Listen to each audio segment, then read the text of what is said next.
सभी भक्तों को जय बाबा की। एक बार फिर मैं आप सभी भक्तों के समक्ष उपस्थित हुआ हूं भक्ति सागर पंचद्वार बराड़ा धाम चैनल के माध्यम से। आज मैं आपको ये बताने जा रहा हूं कि अगर हम मृत भोज नहीं करते हैं तो हमारे जीवन में क्या नुकसान होगा, यही मैं आपको समझाने आया हूं। मृत्यु भोज ना करने के वजह से हमारे जीवन में क्या नुकसान होगा, कितना बड़ा विपत्तियों का कारण बनेगा ये मृत्यु भोज जो हम ना करते हों। हमारा फर्ज बनता है कि हमारे घर के बुजुर्ग कोई अगर इस यात्रा को, जीवन की यात्रा को पूरी करता है और मृत्यु को प्राप्त होता है तो श्रद्धा भाव के साथ अपने घर से उसकी विदाई करें। और हम यही कर्म नहीं करते हैं तो हमारे जीवन में अनेकों प्रकार की विपत्तियों का सामना करना पड़ता है। वो कैसे करना पड़ता है वो मैं आज आपको डिटेल में बताने जा रहा हूं, जो कि इन बातों को कोई भी कथावाचक या कोई अन्य व्यक्ति नहीं बता पाता है। आज मैं वही राज खोलने जा रहा हूं।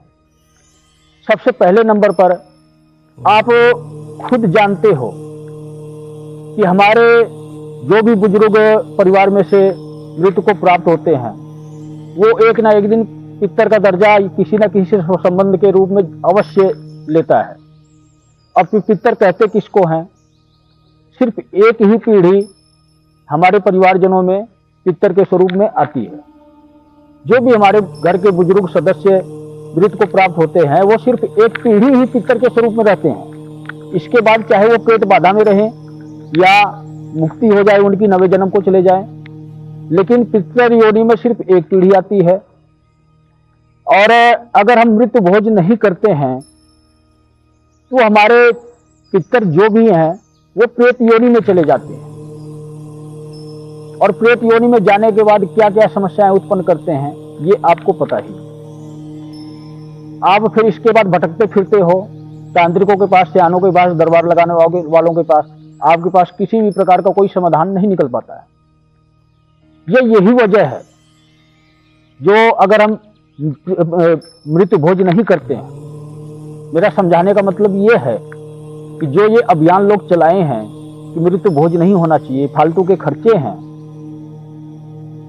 ये अभियान मैं गलत साबित करता हूं अपनी तरफ से। मृत्यु भोज होना चाहिए, मैं इस चीज के खिलाफ हूं बिल्कुल भी कि मृत्यु भोज नहीं होना चाहिए।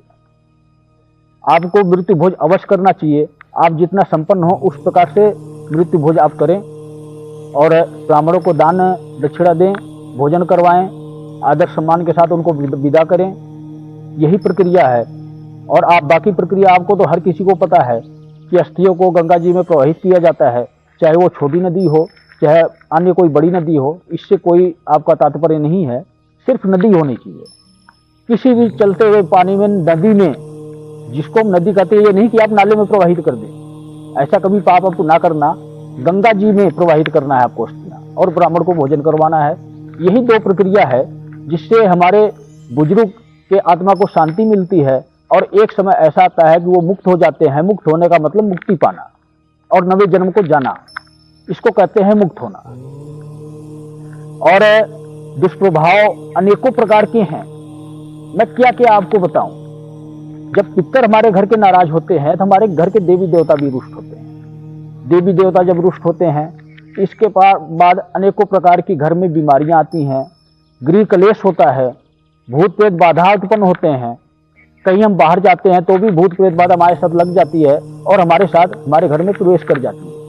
जो भूत प्रेत बाधा एक बार हमारे शरीर में टच हो गई और हम घर में प्रवेश करेंगे, हमारे घर में अगर हमारे पितर नाराज हैं, देवी देवता नाराज हैं, तो वो भूत प्रेत बाधा ऑटोमेटिक उस घर में वास कर जाती है, रह जाती है।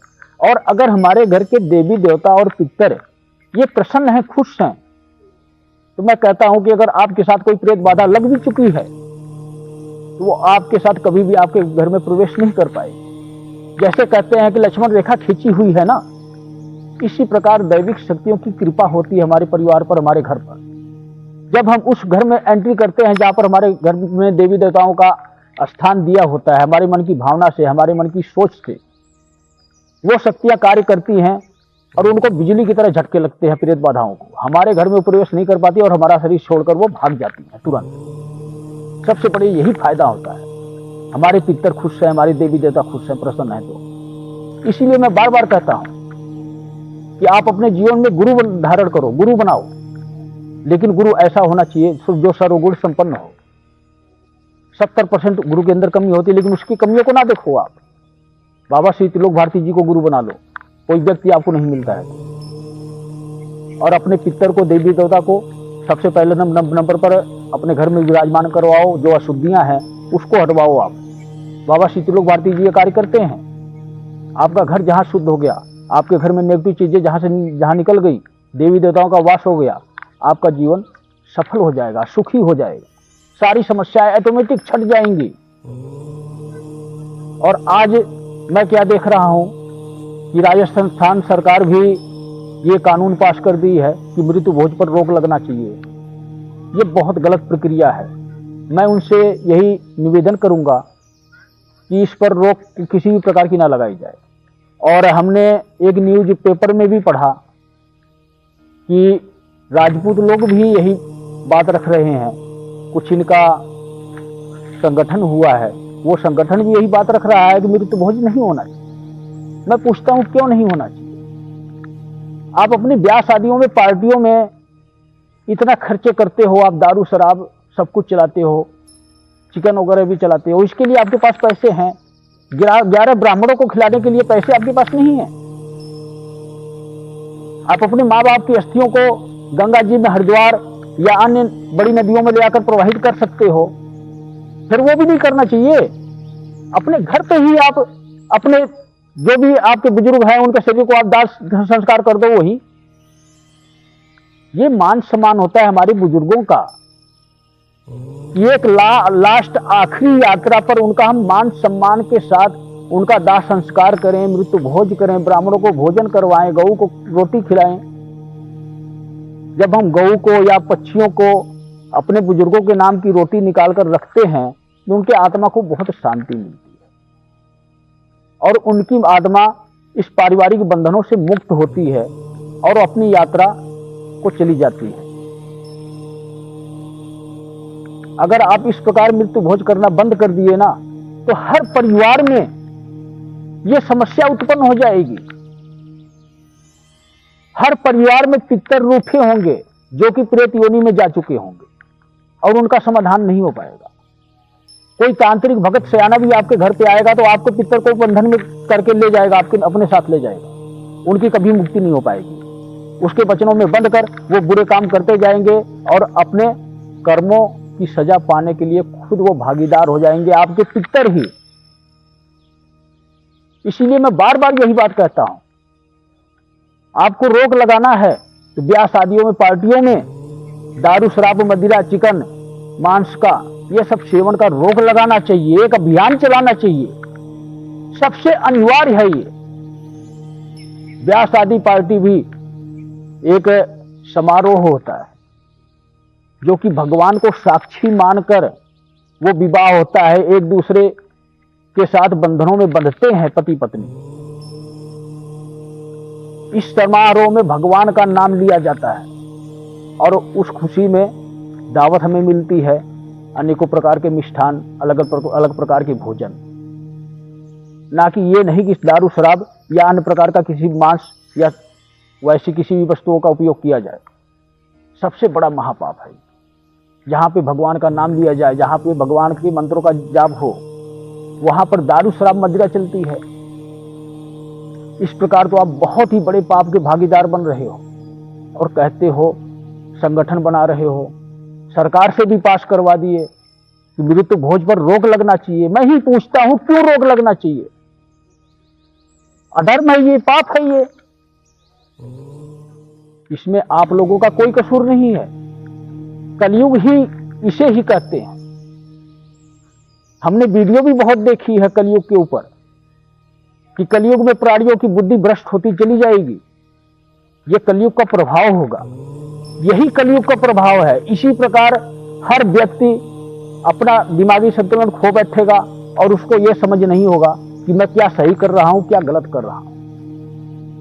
मैं वही मार्ग दिखाना चाहता हूं कि अपने आप को बचाना है, अपने आप को सुखी जीवन व्यतीत करना है। तो आप इस मार्ग पर ना जाओ।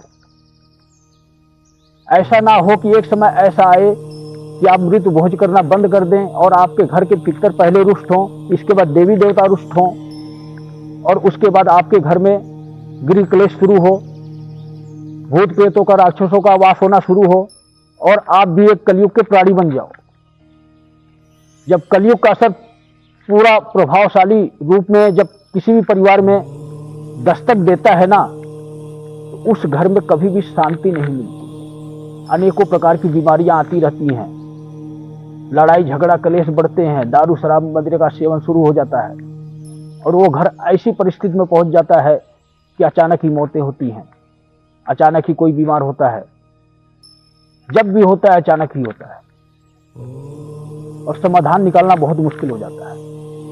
फिर हम भटकते रहते हैं, कभी किसी के पास कभी किसी के पास, लेकिन कोई समाधान नहीं निकलता है। बहुत ही कोई पहुंचा हुआ तांत्रिक भगत या सयाना होता है, कुछ समय के लिए रोक लगा देता है, और उसके बाद वही परिस्थिति दोबारा फिर पैदा हो जाती है। तो मैं यही आप लोगों से निवेदन करना चाहूंगा कि आप मृत्यु भोज अवश्य करें। भूखे को अन्न खिलाना ही सबसे बड़ा पुण्य का काम होता है। तो जो भी व्यक्ति आपके दर पर आता है, जिसको आप आमंत्रित करते हैं मृत्यु भोज में, वो अपना उस टाइम का भोजन आपके पास ही करता है, वो भूखा ही होता है। यही सबसे बड़ा पुण्य का कार्य है। जितना आपके अंदर सामर्थ्य है उतना ही भोजन करवाएं, और फालतू के खर्चे आप करना बंद करें। जितना आपके अंदर सामर्थ्य है 10, 20, 50 लोगों को खिलाने की, 100 लोगों को खिलाने की, उतना ही खिलाएं। हमने ये भी देखा है कि वैसे कास्ट, कुछ कास्ट ऐसी भी हैं जिनमें सत्संग चलता है, और वहां हजारों पब्लिक होती है, मृत्यु के बाद सत्संग चलता है। अच्छी बात है परमात्मा का नाम लेना, सत्संग करना, लेकिन मैं उनसे यही निवेदन करूंगा कि आप रिश्तेदारों को बुलाने की कोशिश ना करें। ये आवश्यकता नहीं है, जरूरी नहीं है। पास पड़ोस मोहल्ले को, गांव को आप भोजन करवाएं, जितना आपके अंदर सामर्थ्य है। गरीब आदमी इस सत्संगियों के चक्कर में ऊपर नहीं उठ पाता है। सत्संगियों का काम है सत्संग करना, पब्लिक जोड़ना, और अपना एक समाज तैयार करना। और वो समाज तैयार करने के चक्कर में ये भूल जाता है, एक गरीब, एक असहाय मृत्यु भोज कर रहा है, और उसके प्रोग्राम में मैं सत्संग करने आया हूं, वहां पर इतने लोगों को आमंत्रित कर रहा हूं। वो गरीब बेचारा मजबूर होकर लाखों रुपए खर्च करता है, और पता लगता है कि 5-7 साल तक उसकी कर्जा नहीं उतरी। ये ज्यादातर हरिजन लोगों में हो रहा है, वाल्मीकि लोग समाज में हो रहा है। तो मैं यही निवेदन करूंगा कि आप उतने ही व्यक्ति को आमंत्रित करें, आपके अंदर जितना सामर्थ्य है, आपके पास जितने पैसे की व्यवस्था है। सत्संग जो भी करने आपके गुरुजन आ रहे हैं, उनसे आप पहले ही निवेदन करें कि मेरे अंदर सामर्थ्य नहीं है, मैं इतने लोगों को भोजन नहीं करवा सकता। आप बाहर के लोगों को ना बुलाएं यहां पर, और ना ही किसी भी बाहर के संगत को आमंत्रित करें मेरे घर पर। मेरी इच्छा जिसको बुलाने की है उसको मैं बुला लूंगा, चाहे वो मेरे गांव का हो, चाहे गांव से बाहर का कोई प्यारा मित्र संबंधी हो, मैं स्वयं बुलाऊंगा। किसी भी धर्म गुरु का या सत्संग करने वाले लोगों का यह अधिकार नहीं है कि किसी के प्रोग्राम में अपनी इच्छा से किसी को बुलाए। तो मैं सिर्फ यही निवेदन करूंगा कि गरीबों का ख्याल रखते हुए आप सत्संग करें, अपना ज्ञान बांटें, परमात्मा का नाम लें, लोगों को सही रास्ते पर ले आएं। सत्संग का माध्यम एक अच्छा माध्यम है, लेकिन जिसके घर आप जा रहे हैं सत्संग करने, उसकी परिस्थिति को समझते हुए वो स्वयं जिससे रिलेटिव, जिससे संबंधित है, जो भी प्यारा मित्र है या गांव के लोग हैं, जिसकी इच्छा हो उसको बुलाए। आप स्वयं किसी भी अन्य सत्संगियों को उसके घर पर ना बुलाएं।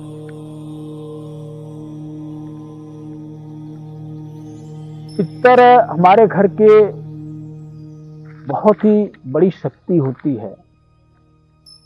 इस शक्ति से जुड़ने के लिए हमें प्रक्रिया करना बहुत ही अनिवार्य होता है।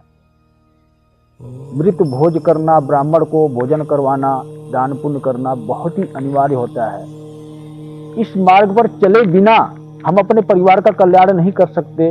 हम किसी भी प्रकार से कोई सुख की प्राप्ति नहीं कर सकते अपने घर में। तो मैं यही निवेदन करूंगा सभी लोगों से कि मेरे मार्ग पर आप चलें और अपना जीवन सफल बनाएं, पाखंडियों के चक्कर में ना पड़ें और कभी भी किसी दूसरे के कहने से ना चलें। जब भी आप चलें स्वयं की सोच से ये निर्धारण करें कि कौन सा मार्ग दिखाया हुआ सही है, उसी मार्ग पर आप चलकर अपना जीवन आप सफल बनाएं। तो सभी भक्तों को जय बाबा।